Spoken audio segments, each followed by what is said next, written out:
Well, welcome in, guys. Oh, I'm sorry, my volume's a little loud there. Um, yeah. So another heartbreaking loss coming up here. Lot to go over. Lot to go over. A lot on the offensive side of the ball that I saw. A lot on the defensive side of the ball that I saw that I liked. A lot on the defensive side of the ball that is getting taken advantage of. Certain holes in certain coverages that are still being exploited. Nebraska giving up a ton of hole shots there early on in the game. Just methodically, anytime Nebraska was in a situation of cover two, it seemed like they were able to dissect the defense. Whenever Nebraska was in a cover three, they were able to find the holes there. It's kind of some of the same little tendencies. UCLA, it reminded me a lot of what Indiana did, where they targeted the sidelines a little bit more. UCLA does like to go to the running backs a lot, but they did push the ball downfield a lot more today. So, and as we come in, I'm going to dive into y'all's comments. But yeah, like I said, we got a lot to talk about. Yeah, Raiola's injury, of course, there really put what felt like almost a nail in the coffin. Harburg did the best he could driving down the field. That's such a tough situation to come into the game right there, and have to be able to get into a rhythm with the offense. But yeah, like I said, we're going to dive into a lot of the offensive issues and stuff like that, and some of the stuff that I saw on the defensive side of the ball. Good job from the run defense. The run defense was there. The fronts that we're doing, they're doing a lot of good in terms of mixing up their defensive fronts. In terms of last week against Ohio State, we ran a lot of bear fronts, which really kind of compacts that middle and tries to keep that middle from being able to open up. And so occasionally mixing those up, he'll occasionally run some evens and some underneath. So like it's one of those things where it's the defensive line and the defensive rotation, the pressure's getting home, the run defense is there, but there's still just coverage lapses in the secondary. And the fact that Garbers was able to make some really good throws, some better throws than I've seen him make majority of the season, just falls right on script with a Nebraska game against UCLA. So let's go ahead and let me get into some of y'all's comments here. First things first, if you are dropping in here, please drop a like on the stream. Like I said, it really helps me out. Get your thoughts in here, and I'm going to run through y'all's comments as we go through the show. Unacceptable loss. Agreed. It was one of those things where it's UCLA is a team that you had to beat to feel good about bowl eligibility, and right now it's not feeling good at all. Try to recover late, but like I said, just you can't get out there and come out with 4 completions in the first 3. We had 4 completions by the time UCLA had 4 touchdowns, right? And so it's really hard in that situation. And then Raiola kind of gets it rolling late and then gets injured. So any possibility that Nebraska had to get some momentum rolling, it seemed like every single time it would stop. Right there on the red zone where we run the ball pretty effectively up until the 5-yard line, and all of a sudden we get to the 5-yard line and we start just trying to throw, and the pressure's getting there. I mean, Raiola, more often than not this season, right? And I know we've talked about the play calling from Satterfield being the issue, and I know that's the issue today as well, right? But another thing that I saw early on in this game was just it was execution from all position groups. There are a lot of instances where I feel like our position groups are executing to an extent, but they're not being put in a good situation to succeed because of the play calling. Today, early on in this game, it all seemed out of whack. Everything. The execution was bad. And what I noticed from Raiola in this game early was he's thinking too much, right? And when you're thinking and you're not reacting, quarterback is a very instinctual position, right? Because you don't have really time to think. Post snap, you don't have time to sit there and think to yourself, okay, we got rolling cover 3, right? We got a free safety stepping down in the box. They're going to rotate that over to cover 3. Okay, so I'm going to have an opportunity to throw the underneath, right? Go rotate and cover 3. I got some underneath throws I can make there. You don't have time to think that. It's kind of just got to click in your head. And right now, due to the fact that the offense is putting him, or the play calling has put him in a bad situation, that's causing that to be all out of whack. His feet are out of whack. His eyes are out of whack. It just seems like he's a little bit discombobulated right now because of, the lack of execution in the play calling and the lack of assistance that he's getting. And then, there with the response a little bit later in the game to come back and make some really gutsy throws and, put his body on the line there at the end of the game just shows his heart and toughness. but yeah, man, this one was not fun, not fun at all. Damn it. Yeah, I feel that. BS. Rhule started calling plays in the middle of the third quarter. He had a play sheet in his hand. Never seen that at Nebraska. I think the only time I remember, because remember Frost used to call the plays, and then when Frost was getting beat down for calling the plays, I think that's when he handed the play sheet over to Whipple, and then I think that lasted a week, and that's how that went down. Um, I I think Rhule's not dumb, right? Rhule knows that there are a lot of issues in terms of what his offensive coordinator is doing. And of course, he's not going to go out there and throw him under the bus, but I'm really, really curious to see how this transpires as the year goes on. And if somehow he miraculously can keep his job this offseason. But at this point, I don't see how. Good catch, Begg. Saw that, but didn't notice it until you just said so. Yeah, I didn't really catch that either until you pointed that out. So great catch there. Harburg at QB the whole game, win by 14. I don't think that's the case. I like people calling for Harburg. Like I understand because it's a frustration thing, right? Really, but like in the grand scheme of things, bowl eligibility is extremely important to us. But you kind of want your true freshman to battle through these moments and battle through these hardships and battle through these games because that will only make him better in year 2 and year 3. And again, year 1 of Raiola and year 2 of Rhule wasn't supposed to be the year that Nebraska wins it all or wins the Big Ten, right? It kind of turned into a conversation about backdoor playoff or Big Ten championship. But most of the offseason, people are like, get to bowl eligibility, get to 7 wins, get to 8 wins. And, that's still on the table, but something's got to get changed out. But I don't think that Harburg starting that game would have made too terribly much of a difference, only if it was for the running aspect of it. But again, I think UCLA did a really good job of making adjustments, and they really had a game plan to kind of confuse pre-snap. And, I think they would have just sold out to stop the run. And, Harburg still is one-dimensional at the end of the day, but he's gotten better. His mechanics are better. His throws are better. I will admit that. However, you got to understand that last drive of the game, too, UCLA's defenders are playing off a little bit, right? So there's a lot more open space to make some of those throws than Dylan had. So when we're talking about just him kind of marching down the field on that drive, that's another aspect to it you got to think about. But I mean, he came in and played pretty well, all things considered, but you still got to go with Raiola, in my opinion. What are the odds that Satterfield has a job after tomorrow? It's just not in Rhule's nature to really do any midseason firings. I don't know if he has done that ever. And so, but also at the same time, he's had a lot of these guys with him for a long time. So I don't know if he's fired anybody, or too many people that are, within his tight circle of your Glenn Thomases and your Marcus Satterfields and those type of guys.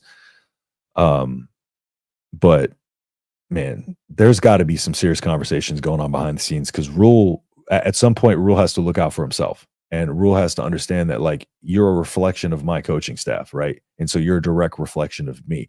When the outside world looks in on the Nebraska program, they're not sitting there thinking, "Oh, well, Satterfield's calling the wrong plays." No, they don't understand that. They're looking at Nebraska and Matt Rhule and saying, "What's wrong with Matt Rhule?" And at a certain point, I think Matt Rhule has to understand that and just be able to flip that switch and be like, at the end of the day, I got to look out for me and the betterment of this team. And where that lands him, I think Rhule is a really, really nice guy sometimes. And I hope he's not loyal to a fault like Scott Frost was, because that's what got Scott Frost into a lot of trouble. He was loyal to a fault. He stuck with his guys way too much. It was like Eric Chinander.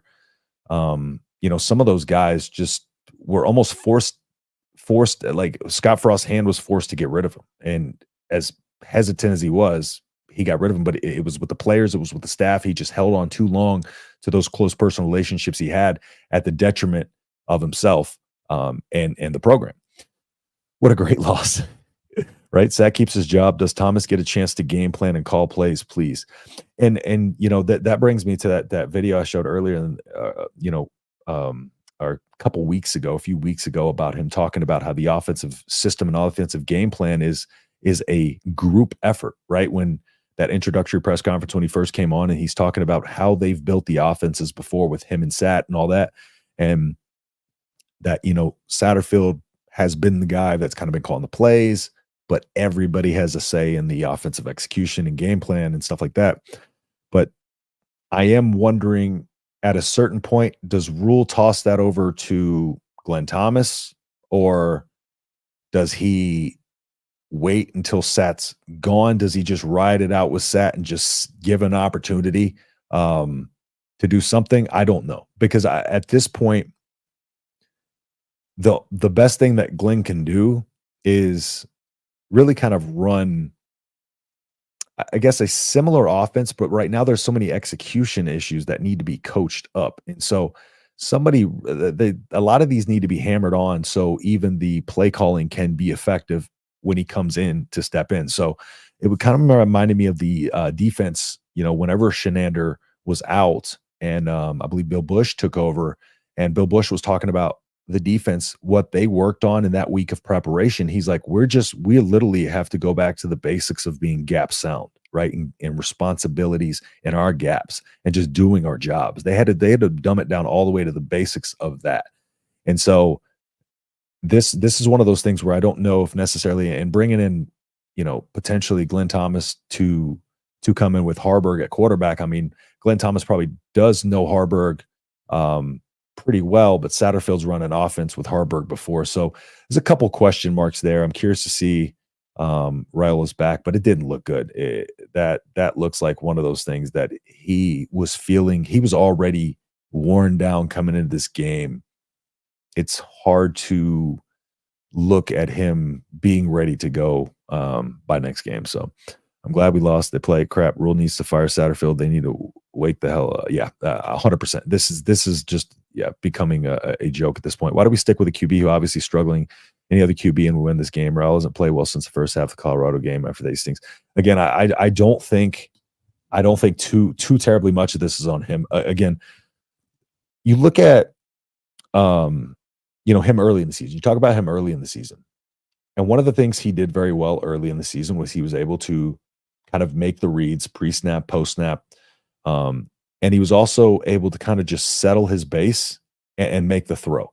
And right now, what you see a lot from Dylan Raiola is he's got choppy feet. And one of the things that Glenn Thomas, I've learned this from Glenn Thomas, that he says, calm feet equals calm mind, right? And so right now, Dylan Raiola's base is not set. And if you look at the feet of a quarterback, that'll typically tell you most of what you need to know. So if the feet are choppy, that means the mind is just overthinking, right? Because your feet are trying to keep up with your mind, and you're trying to put your hips in a position to where you can make a throw, but your eyes here. The eye discipline, it just needs to settle, right? And that's why when he was able to get a couple of those, throws going, it seemed like he kind of settled in and he was able to sit on those throws and be able to just kind of fire those throws in on the money. But anytime, and another thing that doesn't help is, think about this, 4th and goal from the 5-yard line. Which direction does Satterfield choose to move the pocket? Which direction does he move Dylan Raiola? Left, as a right-handed quarterback. You know what I'm saying? You have 2 routes going to the left, 1 route going up top, and you have a right-handed quarterback. It's just, it doesn't make sense to me. But a lot of this right now is just, UCLA, like they were mixing up their fronts a ton. Again, they did a bunch of rolling stuff downhill coverage wise. They were showing pressure, stepping out. That one where number 20 intercepted that ball. For one, Fedoni was open up the seam on that play. But 20 didn't even bait that too terribly much. I mean, he took 1 step in and almost kind of like stumbled on his way back, but he was able to get about 5 steps back and just pick that ball off pretty easily. Which, again, that is a throw that I think Dylan probably, he made a similar mistake in the Rutgers game, but that guy really sold that he was going to blitz. This one was more so he took 1 step forward, kind of backed out, and the throw was still there.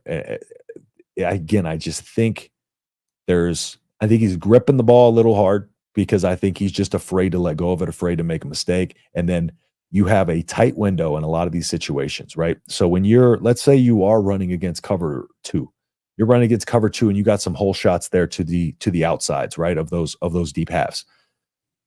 you have about a split second window to get that throw over there. Get your eyes, get your hips, get that throw over there before the safety reads your eyes and gets over there.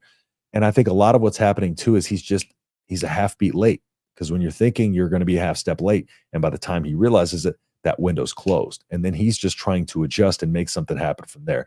So I do think a lot of it has to do with his confidence just being beat down.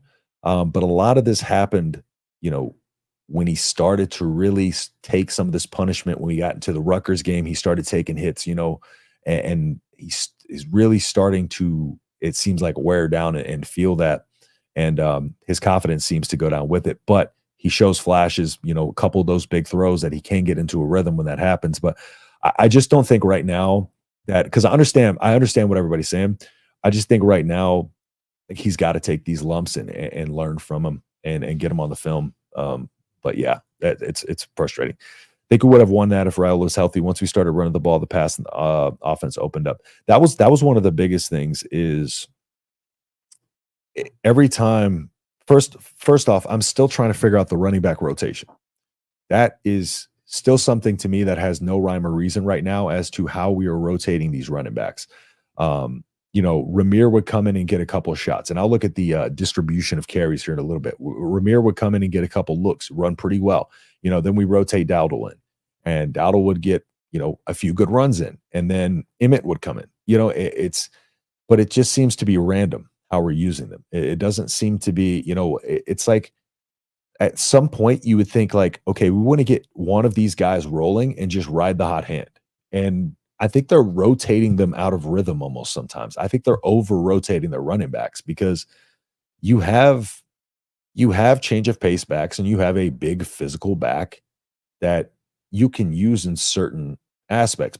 And I get not using them, the same. You don't want to use Ramir on every passing down, right? But get somebody in a rhythm and start letting them run downhill and just getting them rolling. It seems like the run game is setting up the pass game, and then the pass game never comes back to the run game, right? And then we just kind of run at random, and okay, it works. Let's try to run it again. There's no preemptive system going into this, or there's no preconceived notion of what we want this drive to look like.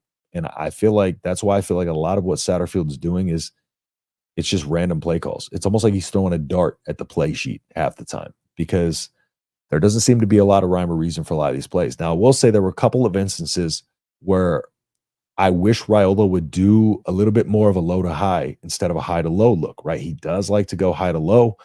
And there was that play, I can't remember what it was, first half though, but it was a 2nd and 10 or 3rd and 10, and he's rolling right, and he has Dowdle, right on the underneath. And I don't think there was anybody within probably 6-7 yards of him on that underneath, but he wanted to try to make a tight window throw down the field. Ball got knocked away. Whereas if he kind of takes that just underneath the Dowdell, like you look at what, when I was watching Ohio State film, one of the things I noticed that Ohio State did well and that Will Howard did well was anytime the opportunity was given to take the underneath, he took it. He would use that, he would take it, and then he would let that kind of, bring them down, set everything up off of that. And that's what you got to utilize. When a team's in cover 3, you don't want to be throwing down the field. You want to take those underneaths, right? And you got to take those when the opportunity's there and get your yards and get up the field. And those are the rhythm throws, I think, because if you get a couple of those underneaths, and let's say Dowdle's able to get 15, 20 yards of that, okay, now we're moving, right? Defense is, the UCLA defense is running. Now we're getting them on their heels, right? And you'll throw another underneath, right? And then they're going to start thinking about their coverages a little more. They're going to be like, okay, they're using the underneaths a lot. Let's switch to cover 2, so we got some more flat defenders. And then all of a sudden, you can take advantage of that middle of the field. You can take advantage of those hole shots. There's no setup. There's no setup right now. Thomas sucks also. Look how Raiola has regressed. I don't think Raiola has regressed in his talent. It's his confidence. And I just think he's getting beat up. I think he's getting beat up out there. Thomas is literally the guy that's developed him and Mahomes. Jeff Christensen is the one that works with him and Mahomes, not Glenn Thomas. But Glenn Thomas, I will tell you this, Glenn Thomas, if you look at his track record, um, the man has done some great work with QBs. I believe he was the one. Yeah, I believe it was him that was with Matt Ryan in Atlanta, if I'm not mistaken, um, and had Matt Ryan. I think took Matt Ryan to two of his three Pro Bowls or two of his three highest completion percentage seasons. I can't remember. I did a deep dive on it a while back, but um, he's got it. He's got a history of working well with quarterbacks. The thing is, like, there, the development happens on the field as well, and you can work all you want with a quarterback on mechanics, balance, and those things. But if what's happening on the field doesn't put them in a position to be able to make throws, and or there's just a lot of other circumstances that goes into it that quarterback coach doesn't have a say in, if that makes sense. But like I get y'all's point, right? Like it's just like you would like to see him get better as the season goes along. Another thing that we have to take into account is Nebraska's early season slate was much easier than late season slate. And like I said, it's just kind of that body gets that wear and tear as the season goes along. Um, he was healthy he said so many times, I don't, I'm just going to say this. A quarterback's never going to come out and be like, yeah, I'm hurt. Like my shoulder's hurt. Like, cause then what are they going to do? They'll be like, let's go after that shoulder. Right. Or they're not going to come out and be like, my ankle's hurt. Those are the things you kind of want to keep close to the vest. Rhule and Gifford burn up the field. Now, I did that video on the couple of deep touchdowns last week, and I feel like Giff in those instances was really that week against Ohio State. That was his worst coverage I think I've probably ever seen on tape from Gifford. It was horrid. I feel like he did a bit better today, but to your point, yeah, we do need a little bit more speed out there, especially with that that deep middle safety. We have Giff out there. And if we had Raiola at the end of the game. Oh, gotcha. Yeah. Dillon's looking more like Jackson Mahomes lately. The same thing with the play sheet happened at South Carolina when Satterfield was there as last season. The head coach started carrying a play sheet, and that's when they started doing well offense. I think I remember a South Carolina fan kind of talking about that when they were like, you shouldn't have hired him. Apparently, bowl eligibility isn't a big factor for this team. It needs to be. Harburg was thrown into a shitstorm. I'm a few series to settle in. I don't know how good a gun we got. Yeah, that he was thrown into a very tough situation. Indiana looked crazy good again today. Started down a few, took off 47-10. Yeah, Indiana is a team that has some unreal confidence. And last week they said was the first time a team had no TFLs against them for like the first time since like 2013. I can't remember. It was some crazy. Like they just have this unwavering confidence about them that, when they've led every point in this season. So when they got down, early, they weren't rattled by that because they know they could drop 40 or 50. That's the difference between them and Nebraska right now. Is I think Nebraska gets down and we really feel like, okay, how are we going to score? What are we going to do? Like it's hard. It took us 8 times to score from inside the 10-yard line or inside the 5-yard line on some runs because our run creativity is 0. So yeah, so at Patterson, Cignetti's no joke. I don't anticipate a drop off from Indiana next year. No, especially with Taven Jackson looking as good as he's looked. But I think Indiana was one of those teams that I feel like Indiana, what Cignetti had there, I feel like he had to kind of build the team that way where he brought a bunch of his James Madison coaches so he could hit the ground running, right? So he's got that same staff. And then, he went and got a bunch of guys who, again, weren't highly ranked in the portal, but they produced. They have a track record of producing at the college level. He brought like 14 guys from JMU that he coached over there and liked. And Indiana was one of those teams that they would have to come out and do something like this to get the attention of recruits. They would have, they need to come out and be a story. So exactly what he did there was exactly what Indiana needs. And it's going to help recruiting for them for sure. And the only thing I'm curious about there is Indiana really, they've been a basketball school for a long time, even though their basketball team's been down, but their NIL money has still been, of course, going to basketball. Now it gets interesting to see if because there's still a basketball school at the end of the day, but it'll be interesting to see how much NIL actually gets over to the football program to see how they can kind of keep up with some of these teams. It's getting harder and harder to watch Nebraska football. That's hard. I mean, that's really hard to do considering I've said I'm done about 1,000 times over the last even 2 seasons. If he stays, someone may snatch him up. Let's see. Well, there's a possibility too. Nebraska rushed for 223 yards against UTEP. Since then, they've averaged 105 yards per game on the ground. Yes. And it is a lot of the same exact running concepts. If you look at what Ohio State does well when they're running the ball, and again, Nebraska was able to shut this down because they did their fronts a little differently. Like I said, they went with some bear fronts and stuff like that. But what they do is they use motions a ton. And this 49ers style of offense that this team has talked about and the staff has talked about running, a 49er style of offense has motions, a ton of motions. You look at a Shanahan offense, tons of motions, right? This team doesn't motion very much at all. And that limits you because, you get some motions coming across. You can run, different blocking variations. You could run GT counters, bring a wide receiver across and block with him. You can vary up your run game. It seems like we're running a lot of inside zones, traps, but where's the, we're just not doing a lot of other stuff. The ISOs, we're not doing a ton of outside zones, stretch. We're not doing, whams, any of that. Like it just seems to be like a laziness in terms of scheming up the run. And I think that's why you looked at that series on the line where, Nebraska had to run the ball 8 times to get in. And that's why you see 3 players unblocked on each play. It's just the run schemes aren't drawn up and executed well. And it's putting our guys on an island. And so our running backs are literally sitting there trying to dance around the line of scrimmage, trying to find a crease or trying to be able to get around some of these guys, but the blocking's not set up for them. I don't understand. Each and every single run has a certain blocking scheme to set it up.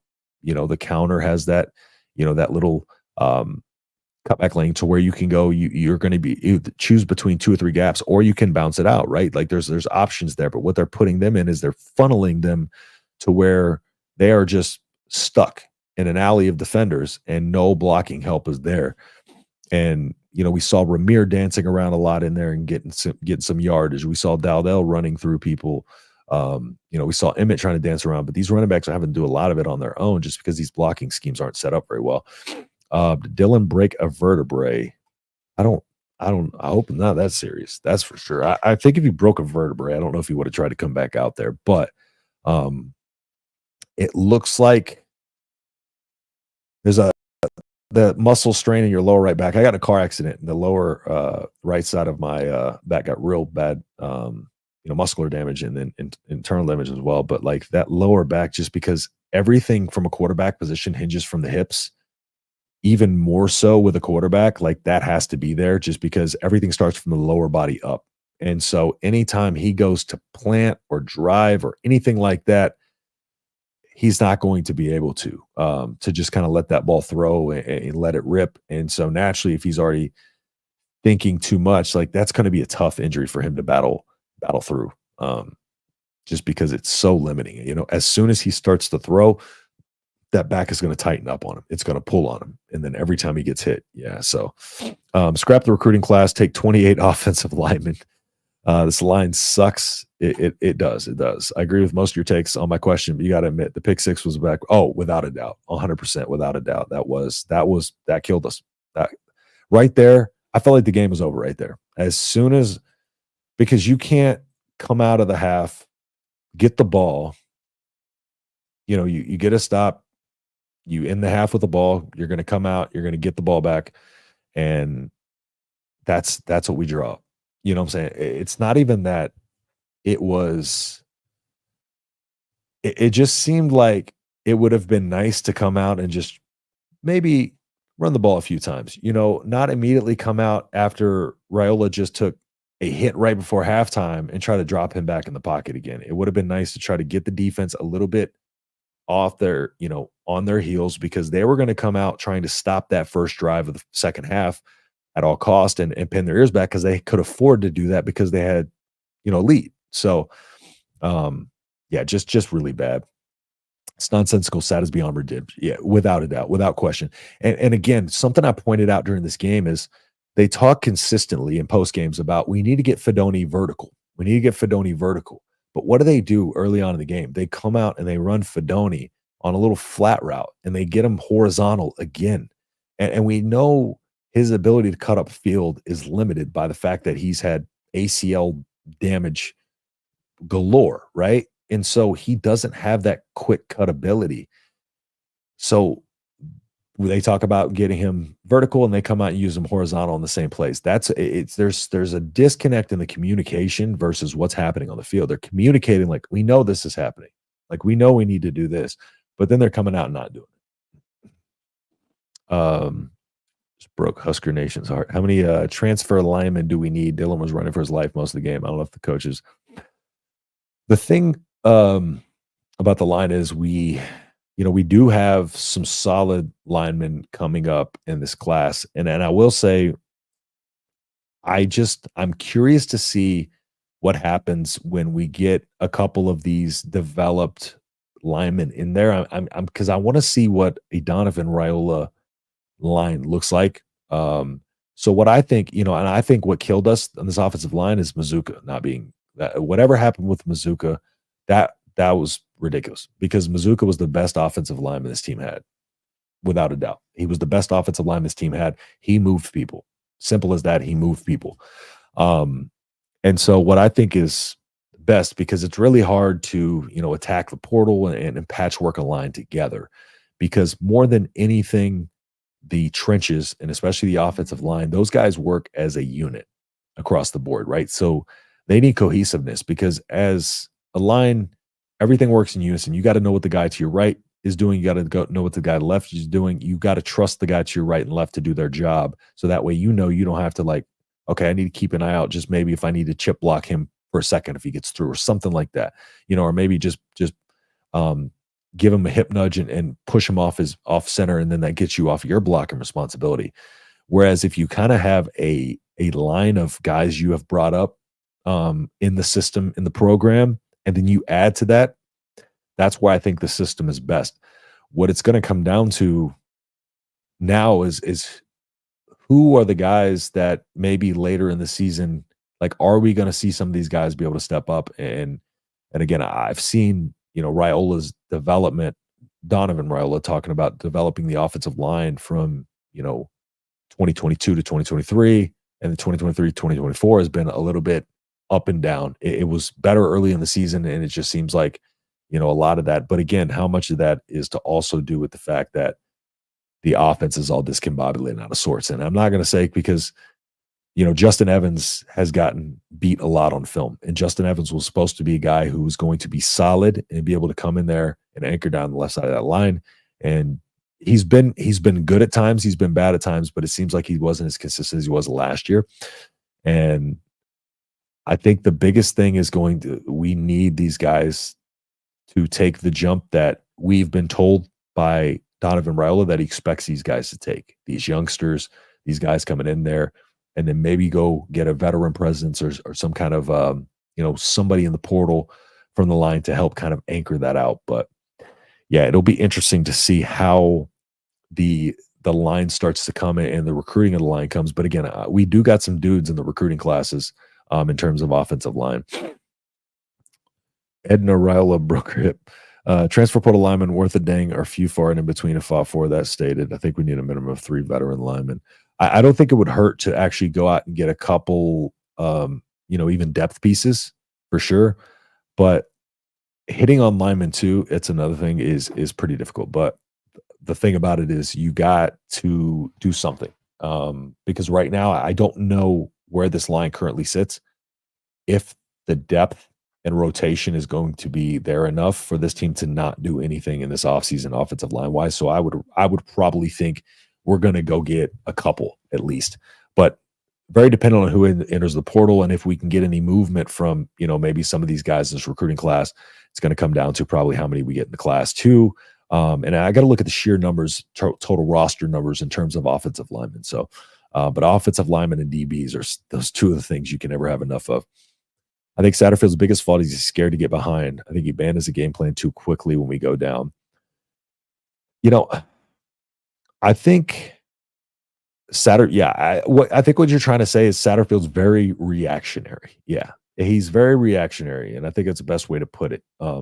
He's not proactive at all in his game plan because scripted drives are supposed to be the drives that we come out and execute the best, and they have been some of our worst drives. Scripted drives coming out and having a 3 and out, it's unacceptable. And we're talking about a team that came out the first couple weeks against bad teams and scored in their first, 3 opening possessions of the first 3 weeks of the season, something like that. And I don't know when the last opening possession we scored was. I got to actually look at that because I'd be curious to know. But yes, his play calling is reactionary, which means he's going to always be outcoached because as soon as he adjusts, the defense is already adjusting. They're doing something different. He's trying to adjust to them, but they're already adjusted. And so he's late. He's getting out-coached, out-game plan, out-schemed because he's reactionary. As an offensive coach, you can't be reactionary. That's what a defensive coach is supposed to do. We had the O-line guy from, I think it was Stanford, but Oklahoma ended up outbidding us. Yeah, that's David Sanders was another one too that hurt. I think Sat's relatively clueless. I can't even guess what he's trying to do. Yeah, relatively clueless. That's putting it nicely. They'll get a few O-line from the portal. We'll see what kind of payroll they're equipped with. Sip was saying UCLA's NIL was around 800K, less than what? Yes, their NIL is not great over there. They have, their facilities are a little better, but UCLA is a team that it's tough. I mean, they had to get Deshaun Foster, who had never even been a coordinator. He was only a position coach to be the head coach. You know what I'm saying? So that's one of those things where it's like, that's what UCLA is going to kind of always struggle with, I feel like. But yeah, it's crazy how their NIL is 800K and they come out and beat us. That's off the Banks, Nair, Barney winning some 50-50s. Yeah, Nair had some crazy, that body control. His body control today was crazy on some of those sideline catches. Like when Nair goes up to get a ball, he's got some of the most insane body control in terms of just being able to kind of keep his feet where they are when he goes up and gets that ball. Like this is a unique way to contort his body and not move his feet very much. And so he's able to just kind of touch them down right in bounds. So exceptional there. Banks has been good this year. No drops this season, but I would have liked him to catch that one. The ball was put a little high and out front of him though, so that would have been tough for him to catch. But yeah, Barney's been incredible for sure. We don't want to talk about that. Oh, I know. Here's a question. When's the last time Nebraska hired a head coach that had a true proven track record of winning for a long time at a program or programs? My dad said Devaney. Yeah. Let's see. Yeah, because Callahan had come from the Raiders. Did he come from the Raiders? Did he go to the Raiders after? I think he came from the Raiders. And then, so we went from Callahan to, and I'm having a hard time remembering. I'm trying to brain dump it. Did we go straight from him to Pelini? So Callahan, Pelini, and then Pelini was too mean for everybody. But Pelini had success as a DC. So we got Pelini, and then we went to Mike Riley, Mr. Nice Guy, Oregon State, who had never won. Yeah. And so, I mean, Rhule's got a track record of winning in college, for sure. But yeah, that's a very interesting point to think about. Is it possible that UCLA has better players? Bruins have a better QB for now. Freshman QB maybe in a couple of years. UCLA has better skill players. Huskers were saved by some ticky-tack penalties. I think it's fair to say that UCLA, when we're talking about better players, like I think it's performance versus talent. Talking about just pure talent in terms of like star rating, which we only know is it doesn't really matter in the great scheme of things. Nebraska has the more talent. I think UCLA is executing at a much higher level, which will make your players better. It doesn't matter if you can't execute. And what they did in a game plan will set up your players for success, right? So look at Indiana. Indiana's not a team that's going out there and just out talenting everybody. They're going out there and they're out executing everybody, and they're running a game plan that fits perfectly to their strengths. And I think that's what UCLA did a really good job of today. I think Nebraska just got themselves set back a little too far. It's a matter of like Nebraska can't run an offense.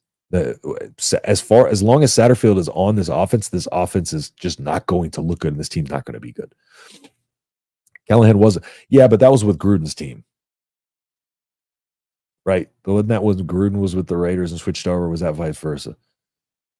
I was very young at that time. I was born in 1990, but I think was that did he take over Gruden's team to the Super Bowl though? I think that's what happened. Can't remember.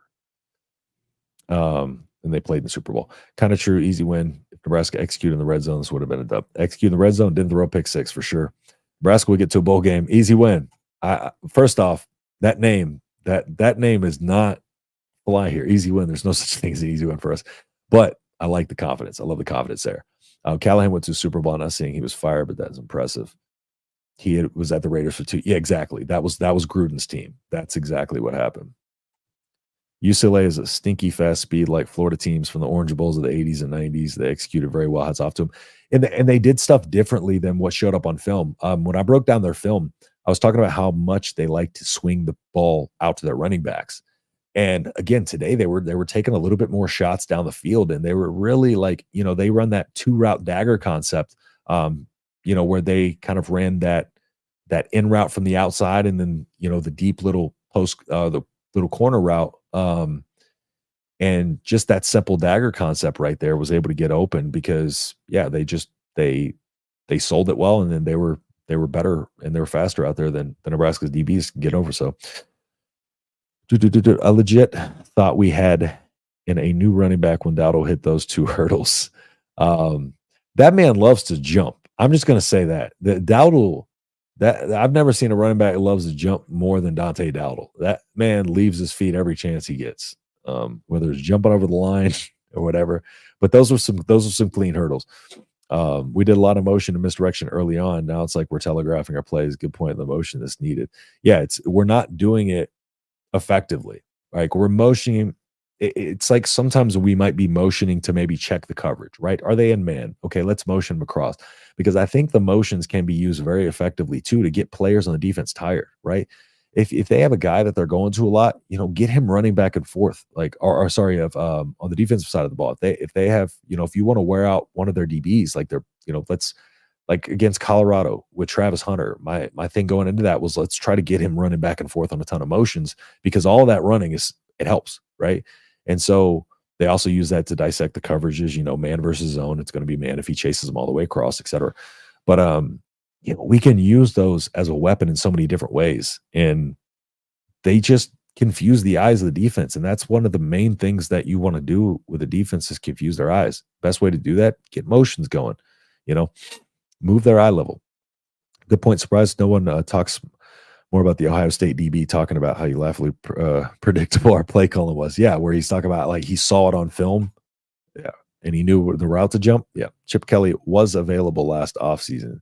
True, but I don't know if we were going to outbid Ohio State. Let's see. Corn and clowns. That's right, Randy. Sorry, I'm trying to look through. Horizontal Fedoni is absurd. Horizontal Fedoni. I kind of like that. The wideouts are very fast. Why don't they take advantage of the speed running crossing routes or just straight up streaks?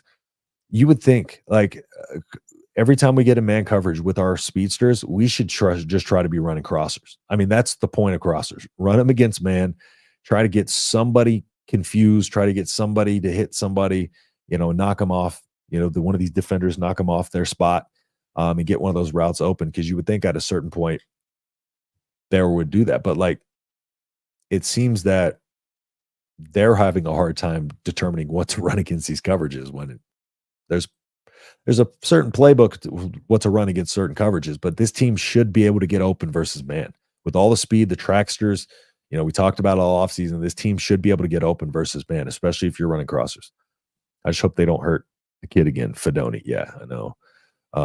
And for what it's worth, Fedoni's dad, fan of the show, and he kind of agreed to a certain extent about when I talked about Fedoni and how they're using him, and are just in general how they're not utilizing the playmakers that we have to the best of their ability, and he agreed with me on that, kind of indicating that if they use Fedoni in the right way, he will be able to have a great season. And Fedoni was our highest graded player against Indiana. Like, he does a lot of little things well. And Fedoni is just out there. He's battling every single week. He's battling. I just want to see him get some more opportunities to, show, production and get him up the field. Like that vertical shot, they had him. But instead, he throws the underneath. He didn't high low it. He throws the underneath and it gets picked off. So 40 watching, but 2 likes. Oh man, come on. Y'all got to help me out. If y'all don't mind just hitting the like button, like I said, really, really helps me out, man. I appreciate everybody so much. I do this full time. So it's YouTube's not very kind with the ad revenue. So it helps get me in the algorithm. So I appreciate that. I didn't notice Mazuka today. Anyone? I didn't either.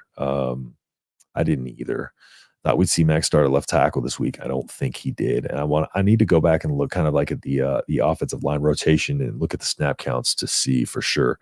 You don't want Chip Kelly's head coach. Yeah, you don't want him as head coach. That's for dang sure. No, because he doesn't like recruit.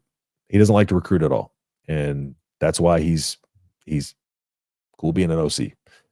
I'm in as an OC and I take, yeah, exactly. OC, that's what I'm talking about. Even if Mazuka took it, that's not the baby weight, still let him start. At this point, man, hey, he'll get out there and battle for you. I'm telling you that much. Like, he'll get out there and battle. Yeah, it's the story behind that's kind of sad. But best play caller in the Big Ten's Mike Shanahan at IU. It seems to be the case because he definitely knows how to take advantage of his talent, his playmakers, his strengths. That is the best sign of a great play caller, is a guy who knows how to scheme up his team against teams that are of equal or sometimes better talent and just be able to out execute them at the X's and O's. Like, it's incredible what he's been able to do for sure. What's going on, Jackson? Appreciate you hopping in here. Please don't tell me. Hey, no, all right, you can get out now. Get lost, Jackson. I was 18 in LA once. Lincoln who? Frost run at UCF was nothing to scoff at. Yeah. Joke going 5-7 again. Rhule be gone 2 years. Okay, Garrett. Oh, just let it out. Let it out, Garrett. Let it out. It seems like you need to vent. If we got to go hunt for an experienced coach, Parcells, right? It'll be interesting to see just kind of who comes available. I think that's the biggest thing is wait to see who becomes available. Who knows? Maybe we can get lucky. Yeah, Callahan plays Gruden 2002. Yep. Facilities are great at UCLA. Yeah, that's what I was at first the facilities, because I was talking to a UCLA reporter this offseason for the Big Ten show, and initially I had looked at their previous facilities, but he was telling me about how much they've upgraded their facilities since. So yes, Gruden's Bucks beat Callahan's Raiders in the Super Bowl. Yeah. I remember that one. Proof is in the pudding. Defensive backfield is not very good, and the offensive line isn't that good. I wish for one more win, stop the Snake Eyes. Wait, what's the Snake Eyes? But yeah, the DB room right now, it's the thing about it is it was decimated with it. We thought depth was going to be an issue coming into the season, right? We knew we weren't void of talent at the DB room, but depth was going to be an issue. And with the constant injuries at that room, and then also the coaching change there, of course, where John Butler had to come in and kind of take over this room and learn the 3-3-5, because that wasn't a defense that he was kind of super familiar with as a base defense. A lot of things just happen in this DB room that's causing a bunch of discombobulation. But Tommy Hill's excellent. I just really wish we would have had Bly Hill this season, because Bly Hill is the cornerback that we don't have right now that we desperately need, who is a long, lengthy cornerback. He's about 6'3", 6'3" and 6'3.5", but he has long arms and he's incredible ball skills, and he knows how to go up and get the ball. And right now, outside of that, we got some shorter cornerbacks who are, you got Tommy Hill, who put on 15 pounds off season, helps him be better in a run stop, but he, great in coverage. But again, he's not quite as tall and long as Bly. The same with the rest of our cornerbacks, in DBs. we really needed that element of that longer, lengthier DB. So it'll be good whenever we have Bly Hill next season. So I ain't faulting Fedoni. Play to his strengths because he has some 100%. And one of the main strengths he has is that man will battle like hell to try to win the game. Tell your friends and family at the cashiers at Whole Foods about the magic Justin brings right into Nebraska football. Hey, Jackson. All right, never mind. I changed my mind. You can stay. You can stay. Oh yeah, Big Ten Show as well. Yeah, follow me over there as well. Big Ten Show. So true that easy win +5 facts. UCLA. What's up, Raul? If you're a UCLA fan, congratulations on the win, man. Good job. Great performance by y'all. How you like them apples? Satterfield. Hope Nebraska beats USC. Me too, Jackson. I don't know. Me too. All the respect to the Cornhuskers. Be rooting for y'all the rest of the way. Appreciate that, Raul. I mean, I got nothing bad to say about UCLA, honestly.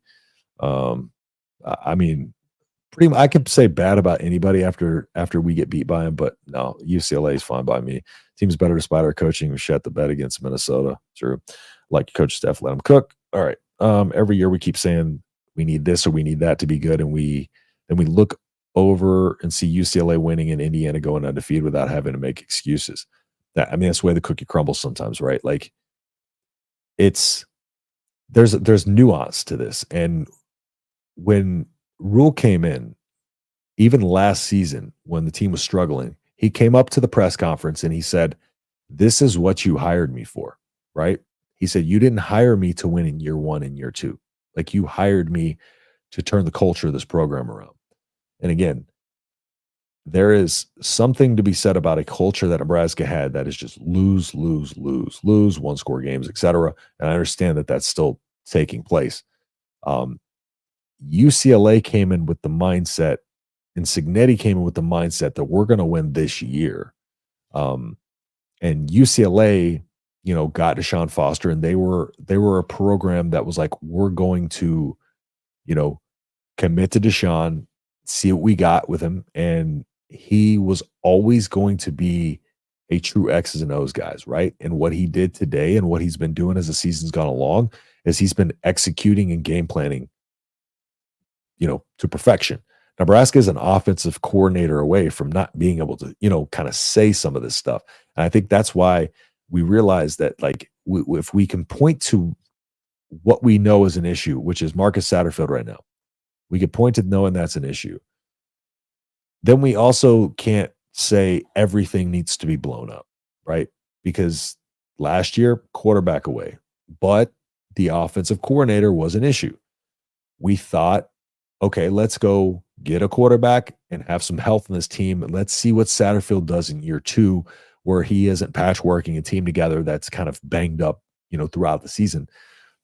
And so it was kind of a let's wait and see what he does when he has a quarterback, and some of these playmakers type of season. And he hasn't executed. So again, this is a long-term build. There's a lot of nuance to this, but if he's gone and then these issues still remain, then we really need to start asking questions. Whoa, what was that? What was what? Thank you, and beat SC, please. We're gonna do our damnedest, I promise. Let's see. Honestly, want to see Nebraska beat Wisconsin and Iowa this year, because if they do, they can get to a huge amount of momentum going to the bowl game in 2025, 100%. 6,000 subs. Yeah, we're inching there slowly but surely. We're getting there. USC means one thing, beating Wisconsin. Iowa means another. Yeah, it's not how a team starts the season, how they finish. If they can't win in the second half of the season, the team has some problems. Last season, for instance, yeah, and somebody asked, earlier this season, talking about just this early slate of games and what do we need to do in the early slate of games, and I was like, I feel like we really need to just like hope on the back half that we don't have a repeat of last year. Because if you come out and you lose 3 or 4 games early in the season, it's like the world's ending. But if you come out and win 5 of 6, you may end up with the same record as if you do it the reverse way, but you're feeling a lot better coming out of that season. And this is what we needed to avoid. But 3 games there to kind of ride the ship. And I'm telling you, this looked like the team. This team that came out looked like a team that showed up against Minnesota or Indiana. The team that showed up against Ohio State is there. It's just a matter of now the offense. It's the same offense. The defense today kind of was put in a bad situation because the offense ran. I think they had 3 plays in the first quarter, probably through the first quarter and a half of football. Raiola had 3 completions at halftime, I believe. So defense just constantly on the field, backs up against the wall, man. I'm checking out. Love the passion. Husker fans often see their gear, t-shirts, hats when on vacation in the Caribbean. Great informed discussions as well. We're now 7 up, 7 down. Appreciate it. Easy win. Appreciate you checking it out and stopping in. Appreciate the kind words as well. Take care, man. Hopefully they can work out the kinks, let Dylan rehab, and just grind out the season with Harburg, smash mouth, and chucking on the offense. I mean, I wouldn't mind seeing that because I at this point, just because of his back, that's going to be tough to try to rush him back for it. And maybe you ride out the season with Harburg, and maybe we can get bowl eligibility and get him back in time for a bowl game. Tony White got ran over against Indiana, came back and held Ohio State to 21 at home. Sattis had weeks to fix this. And think about it this way. All right, UTEP game, right? We come out against UTEP and we score a ton early on, second half, bad, right? Northern Iowa. I don't know about y'all, but I remember feeling after that Northern Iowa game, like, oh yeah, it's like we won big, right? Which is good. But I felt like our offense really struggled in that game. I felt like they really held our offense more than they should have. And I felt like most of us felt that way. Now we look over the Colorado game. Colorado game, we had a pick 6, so the offense scored 21 points. Okay. You move forward, and you got the Purdue game, 28 points. Only a half of football that we really scored in that game. Illinois game, the Illinois game, a couple of the drives we scored were just 3 explosive plays, and we're right there ready. It wasn't methodical drives. So it's not, it's if you have a few explosive plays and you're able to score some touchdowns, okay, but that's not indicative of what your offense is. What's indicative of what your offense is what it does when it's driving down the field. That is your offense, right?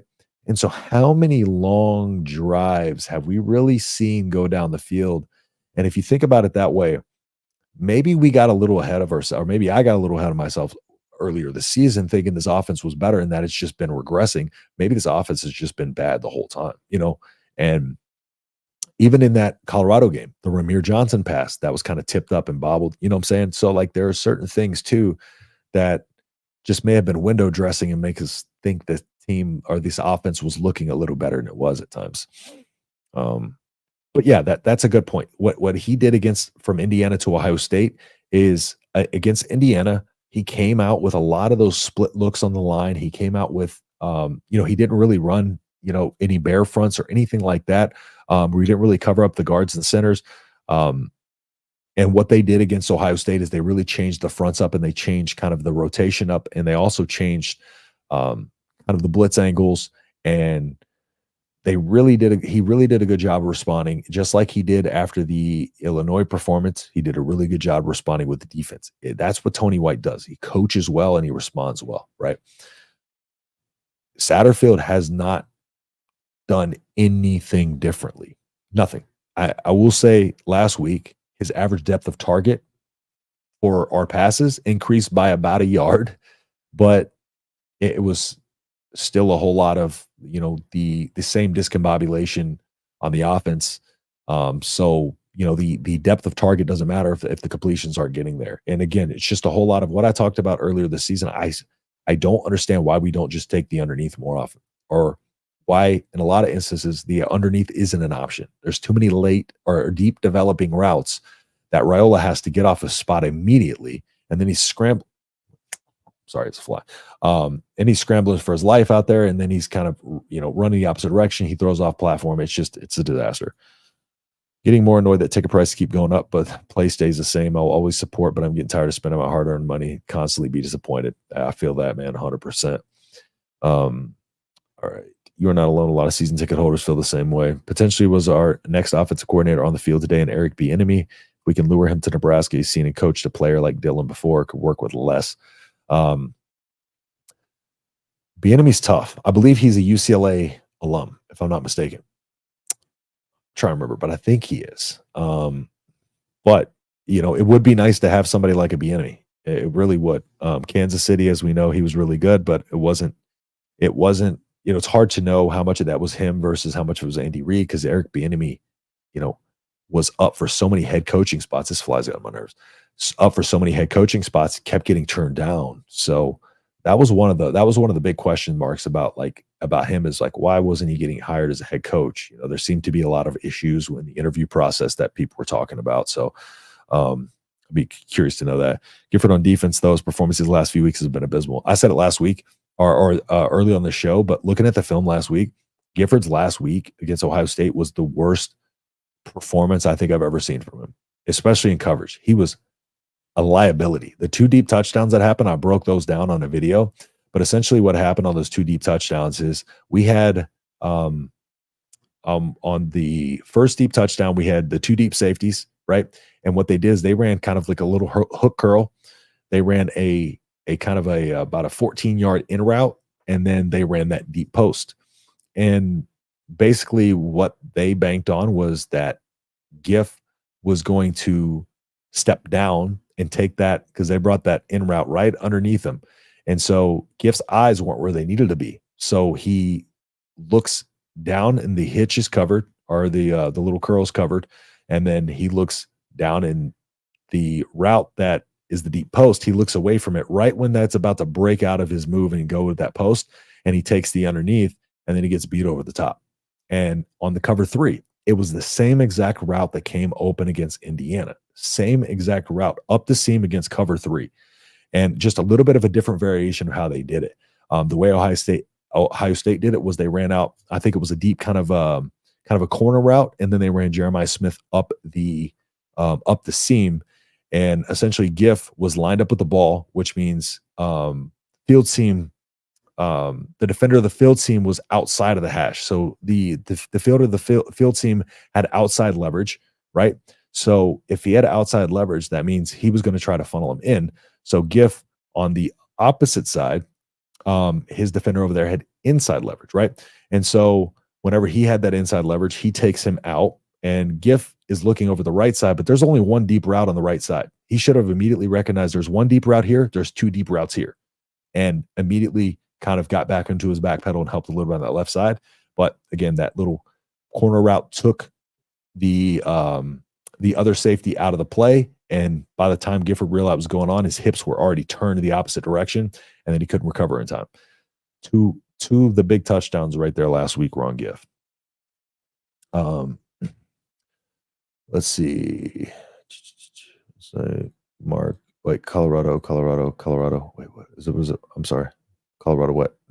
I guess I confused myself. Frost is better than Set at offensive coordinator. Yeah, for sure. Bieniemy's big boy. We should bring large friends. Put him on the O-line. Wait till you watch this week, so you'll be saying the same thing. Yeah. Sober Frost could be, but you are wild. The question is, why is he still playing? Why is he still playing? Is the depth behind him that bad? I think it's because what he does as a leader on the field, and the thing about that I will say Giff does is he knows what he's looking at in terms of getting people positioned. What he lacks is kind of the athleticism to be able to get away with some of the mistakes he's making. So he's a damn good football player, right? Really, really good football player. But I just don't think he's a good fit for where he's being used. And I think we need a more athletic guy, especially playing that deep, middle safety at times, because I just don't think he has kind of the coverage wherewithal. I think he's better more so as kind of a downhill player or on the underneaths, as opposed to being a deep third or a deep half type of player. Our secondary was questionable at the beginning of the season. Yeah, it was. Pitt Snipe will trick him until Patrick Mahomes at Nebraska. I want to talk to him. Hey, I'm going to be honest. Patrick Mahomes not playing good this season. So, Bieniemy's from Colorado. Oh, that's right. Okay. It was Tony White. That was the UCLA alum. Sorry, I got those flip-flopped. Harburg's ability to run had a greater effect on UCLA than any play Satterfield could create. We don't hand it off. All UCLA had to do was sit back since Raiola won't run. Other QBs run 400. Yeah. The problem there too, when Harburg was, kind of running the ball, the counter to that though too is then, they step in the box and sell out there, because then Harburg really has to find a way to get behind his offensive line, get some room and get some holes. So, when you have Raiola in there, they're not worried about the run. When you have Harburg in there, that's all they're worried about. Again, the last drive, he was throwing the ball well, but again, they were playing back, because they're just trying to protect from a touchdown. So, but his ability to run does add a dynamicism that I think we need to take advantage of more often. I really get scared at those little plays where we swing it out to him and he throws it back to Dylan and we throw it. I don't like those plays. We can barely execute the simple stuff. Those scare the life out of me. Bieniemy was part of the CU Natty team in '91. That's right. Yep. Heck, Ty Robinson should be fullback and be used as one. They put him in the game as one against Ohio State. If you watch Bieniemy today, I can confidently say he knows his ball and especially knows how to get the QB easy completion, still have explosive plays, especially from the tight end position. That he does. I mean, he comes from that, Andy Reid coaching tree. What Andy Reid does better than anybody is he schemes guys open, and he puts them in a position to get yards after the play. It's a very good. They set their playmakers up for success very well, for sure. So Dylan is 5 stars. MVP doesn't run. Yes, you don't have to be able to run to get a 5-star. But on 3, dropped him before as soon as he committed. Though, remember that. A couple of those unsportsmanlike calls were very ticky-tack. Would have been a blowout if they weren't called. Refs trying to make up for last week and throw Nebraska a bone. I mean, they also missed a hold that led to one of UCLA's touchdown. That was pretty obvious as well. So Robinson plays 50 snaps on D. Yeah. He had our lunch and dinner, or they kept us in the game. We got no excuses. They did, but I'm just saying there was I don't like people saying that like one team was favored, like just because Big Ten officiating has just been horrible across the board this year. Been absolutely terrible for everybody, for every single team. So at this point, I'm just like, are we really like, can we? It's been consistently bad. I mean, it's consistent, but just consistently bad. It's at this point, it's like we should expect ticky-tack calls to happen and obvious calls to be missed. Someone saw that Rhule had a play sheet. If this fly doesn't stop bothering me, this had a play sheet sometime during the third quarter. Anybody didn't know that to be true. I just saw somebody say that earlier in the comment section as well, that he saw it. Fabian, if that's what you're referring to. Agree, horrible officiating. Yeah, it's been terrible. Absolutely terrible. Very true. Officiating, heart garbage across the board. I think we have a better chance of winning one more game with Harburg at QB if we run the ball. It will limit Satterfield's ability to crawl crappy one-trick pony pass plays. Harburg. I will say that it will force his hand to be able to, establish a run game. Yeah. So, there might be some good in that, but I do think I don't think we'll be seeing Raiola next week or anything like that. So, just because that back injury just puts him in such a liability, especially if his shoulder's still bothering him already. And like I said, he was already kind of beat up before. So, what's up, BA? I appreciate you, man. Self-proclaimed biggest Rhule fan in the world. This is not the team I thought we had in Lincoln. I can't lie. This feels worse than Indiana. Yeah. I don't know. Indiana felt pretty bad. But yeah.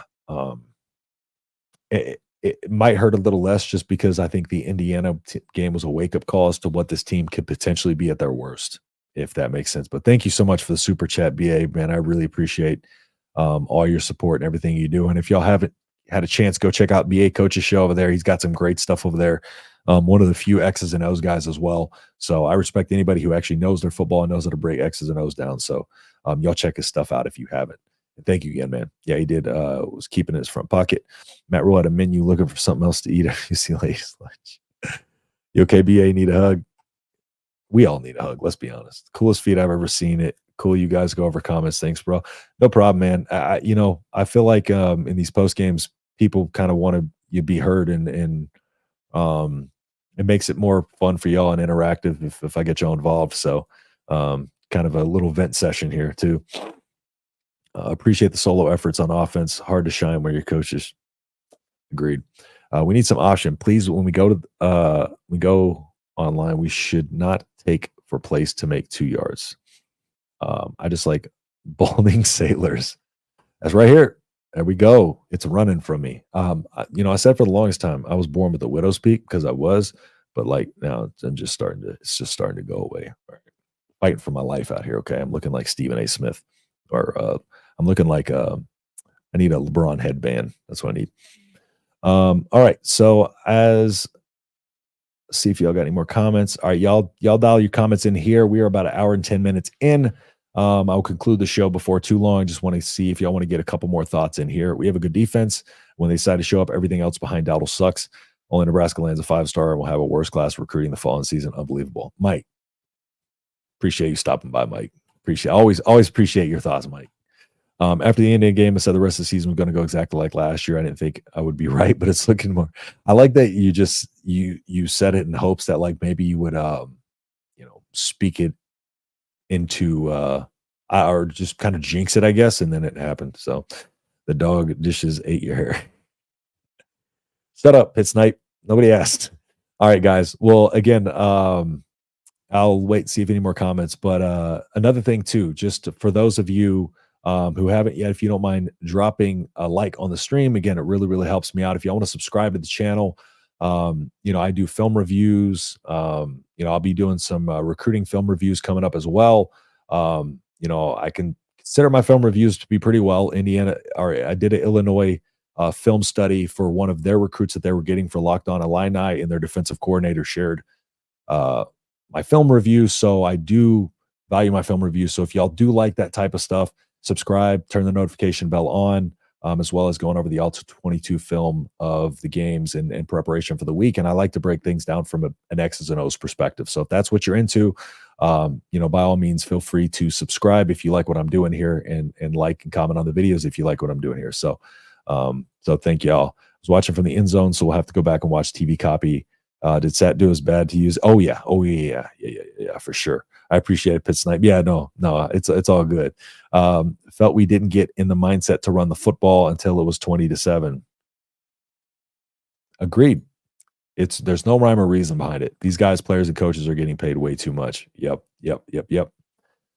I don't know how Sat can forget to run the ball when it's all they could do last year.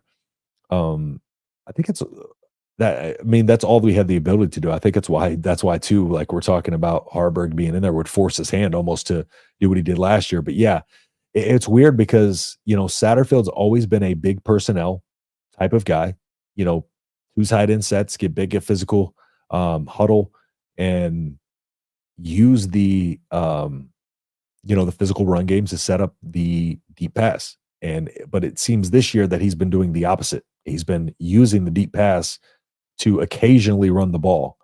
And yeah, he's setting neither one of them up. So when teams can peel their ears back and go back after Raiola, they're going to. When teams can sit back and drop back in coverage, I mean, if you're not throwing a simplified, or if you're throwing a too simple of a scheme out there and you're not mixing things up, if they want to take your underneaths away, all right, they're just going to sit in cover two. If they know you're not going to take advantage of the deep middle or the whole shots, they're going to sit back and cover two. If they want to tape the deep all the way, they're just going to sit back and cover. It's one of those things. There's no creativity that's making the defense have to think or adjust. They are throwing us off, as opposed to us trying to throw them off. So where they would fall in love with Dylan's arm and get pass happy, it's almost the case. Feels like they run it at the wrong times and just don't stick with it. Yeah, it's random. And the running back rotation is random as well. Again, there's no rhyme or reason why each running back is coming in at the time they do. Again, we got Dowdle, who's getting a full head of steam there, on that one drive. And then, Ramirez breaks off a couple of runs, but then we rotate in him, and it just, there's no rhyme or reason. We can't seem to just get a hot hand. And there's no way you can establish the run if you're rotating a running back every time they get hot. And then not only that, you're not running the ball enough. It's just a recipe for disaster. Sat needs a couple years of vocational rehabilitation. Yeah, he needs a read Football for Dummies. But they claim Dylan isn't injured. Well, Dylan's banged up. That's for sure. He's been taking hits since the Rutgers game, and you could see, you could see that his body's sore, and like just the way he's moving on the field in the last 3 weeks, you could tell. But yeah. First year, no nonsense coach running tough offense to learn a lot better than we are. Dylan's been banged up since week 3, getting beat at home by 2-5 team of 90K fans and 50 recruits watching. It can't get worse. It's pretty bad. I'm not gonna lie. Like I said, the Indiana game was very embarrassing, but this is one that you you felt we had to win. And now there's a situation going into where we're potentially going to be the underdogs in maybe each of these last 3 games. And they're going to have to pull an upset. So let's bust out the Danny Dimes for a few games. Let's bring him out. I got his red shirt there. Let's pull Jalen Gramstead out. I know he's like 5'8", but screw it. Let's just let him start throwing the ball up to these playmakers and see if we can get something going. He can move too, but he's just little.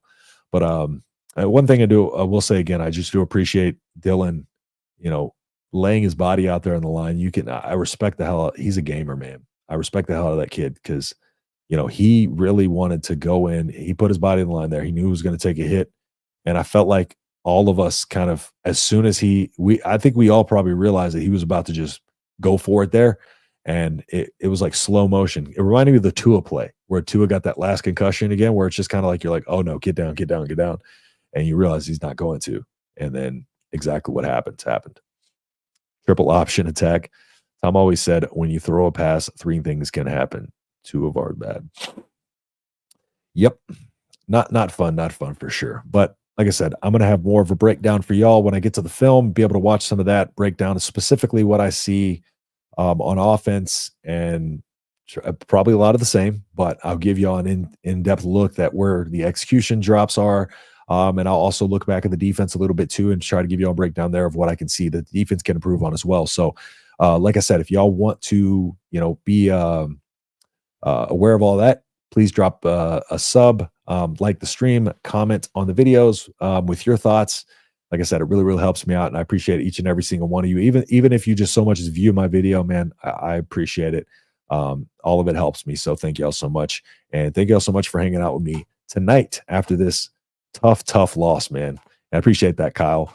So with that being said, I'm going to let my dogs out because they have been patiently waiting, and I will let y'all get on the rest of your Saturdays. But again, stay tuned for that. Might have a recap coming either tomorrow. Might just have my quick thoughts tomorrow or Monday. And then from there, I'll have the preparation and the breakdowns for y'all the rest of the week. So with that being said, thank you everybody for tuning in again, and I will see y'all in the next video. Peace.